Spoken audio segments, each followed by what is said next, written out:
할렐루야, 청소년부 친구들 한 주간도 잘 지냈습니까? 자, 오늘 10월 19일 월요일 청소년 청매 큐티 시작하도록 하겠습니다. 자, 오늘 읽을 본문은 시편 29편 1절에서 11절까지의 말씀입니다. 우리 다 같이 한 목소리로 합독하여 읽겠습니다. 너희 하늘의 천사들이여 여호와의 영광을 찬양하고 여호와의 권능을 찬송하십시오. 그 이름에 맞는 영광을 여호와께 돌리십시오. 거룩한 빛 가운데 계신 여호와께 경배하십시오. 여호와의 목소리가 바다 위에 울려 퍼집니다. 영광의 하나님께서 천둥처럼 소리를 내십니다. 여호와께서 출렁거리는 바다 위에 계십니다. 여호와의 목소리는 힘이 있고 위엄이 넘쳐 흐릅니다. 여호와의 목소리는 높이 솟은 백향목을 부러뜨리고 레바논의 백향목을 산산조각 냅니다. 레바논 산을 뒤흔들어 황소처럼 뛰게 하시고 헤므론 산을 들송아지처럼 펄쩍펄쩍 날뛰게 하십니다. 여호와의 목소리는 불꽃 튀기듯 하며 번개치듯 내리꽂힙니다. 여호와의 목소리는 황야를 흔들어 놓고 가데스 광야를 뒤흔듭니다. 여호와의 목소리가 울려 퍼지니 참나무 숲이 흔들리고 울창한 숲이 벌거숭이가 됩니다. 여호와의 성전에 있는 사람들마다 주께 영광이라고 외칩니다. 여호와께서는 거센 물결 위에 보좌를 정하시고 우리 왕이 되시어 영원히 다스리실 것입니다. 여호와께서 자기 백성에게 힘을 주시고 자기 백성에게 평화의 복을 주십니다. 아멘.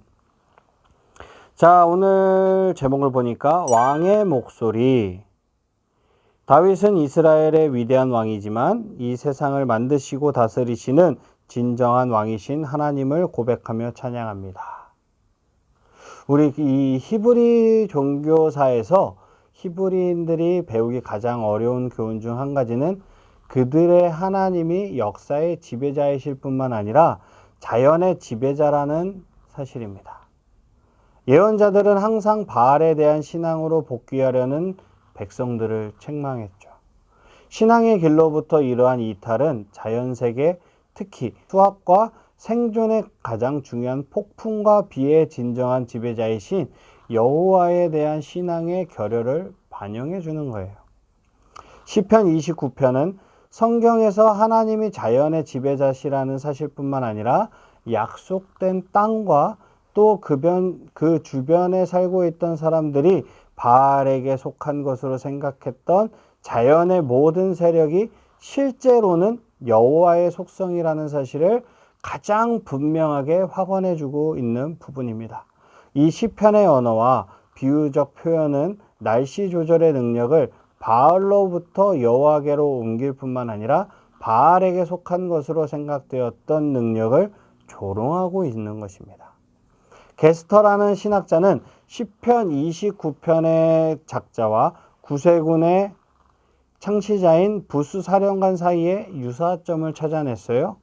부스는 그 악마가 좋은 음악을 전부 소유해서는 안 된다고 결론 짓고 예배를 위해서 당시 유행했던 음악을 채택했던 것처럼 이 시편 기자도 당시에 유행하던 개념을 채택하여서 그의 하나님에 대한 예배를 표현하기 위해 이용했다라고 이야기하고 있습니다.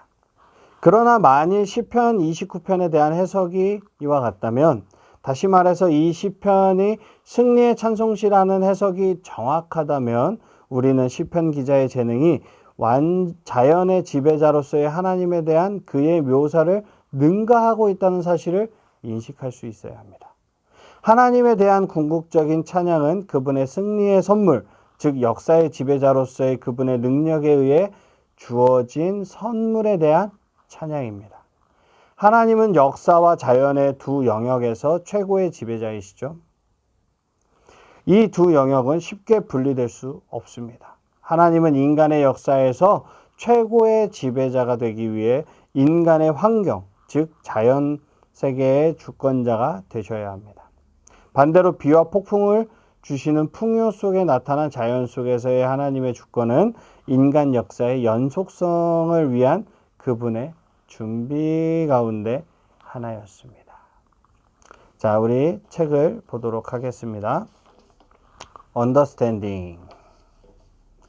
다윗은 아무리 강한 능력과 많은 세력을 갖고 있는 높은 왕이라도 마땅히 하나님 앞에 무릎 꿇고 영광을 돌리며 하나님을 예배해야 한다고 이야기합니다. 하나님께서 온 우주 만물을 우주 만물을 만드시고 다스리시는 왕 중의 왕이시기 때문입니다. 왕이신 하나님의 천둥 번개같이 위험찬 소리에 온 땅과 물과 불과 식물과 동물들이 요동합니다. 온 나라와 민족들이 다 하나님 앞에서 두려워 떨며 하나님의 영광을 높입니다. 다윗은 노아 홍수 때 왕이신 하나님 없이는 세상이 멸망으로 치달을 수밖에 없다는 사실이 명백히 밝혀졌다고 이야기합니다.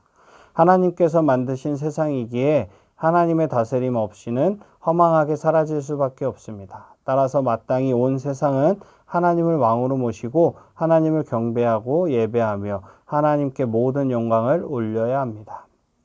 오직 하나님 안에 거할 때만 온 세상이 복과 평화를 누리며 살아갈 수 있습니다. 아멘. 우리 일러스트 큐티 한번 보도록 하겠습니다. 거룩하신 하나님을 온 마음 다하여 찬양합니다.